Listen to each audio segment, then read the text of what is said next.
My name is Mani Yusuf Ahmed. I'm 32 years old and I'm a photographer. I'm from Djibouti, born and raised in Djibouti. Everybody is discussing the common issues that we all share. My name's Suleiman Munyo, but in Kenya I'm better known as Solo. I'm a radio presenter. I love my country. I mean everything about my country, from all our flaws to all the things that make us Kenyans.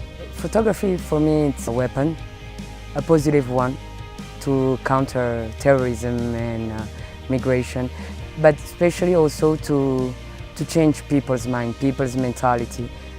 Most of Africans always think that it's always better, you know, in the Western world.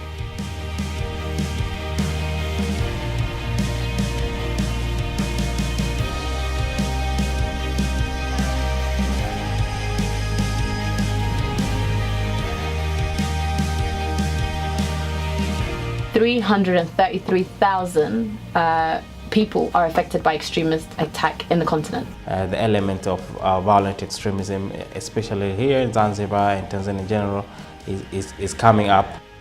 So the IGAD Center of Excellence for Preventing and Countering Violent Extremism is now roughly 1 year old. We got into Djibouti in October of 2016. First, the background behind the center is that the people of the region requested that there was need to institutionalize CV work within the region by creating a platform where people from the region would convene, deliberate, discuss, and find mechanisms of cooperation and collaboration in preventing and countering violent extremism. Terrorists seek to expand their reach and resonance by exploiting ongoing conflicts. They take advantage of insurgencies, join forces with criminal networks, establish safe havens in weak and repressive states, and propagate hatred via social media. You know, one of the projects I'm most excited about is through IGAD's Center of Excellence on Preventing and Countering Violent Extremism in Djibouti, which we've supported and which was a very active participant this week. They run a digital media hub and have promoted a number of innovation efforts to help young people come up with their own campaigns to help counter violent extremism.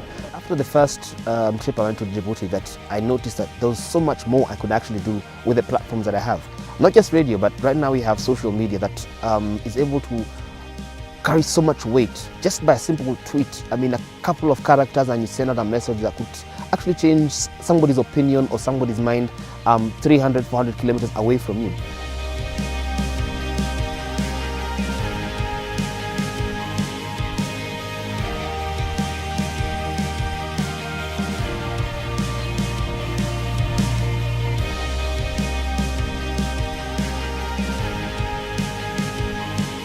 So a lot of the work that we do is trying to promote prevention, so building the resilience of civil society groups, helping them, giving them toolkits to help them. You know, a lot of them are doing great work, but it's just helping them at a policy level. In terms of bringing the community together, sharing experiences, really the center is doing a very good job.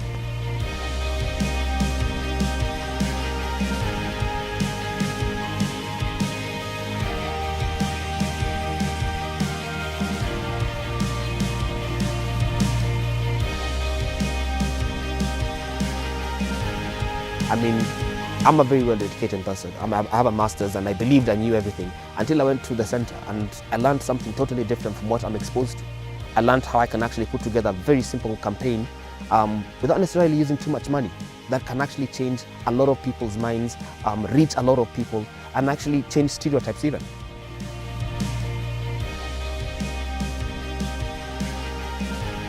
One of the things that should actually make us better and bigger than who we are is our diversity, and that's one thing that I learned from Africa Moja. We can get strength in diversity because we could all be different, but that's actually what makes us unique.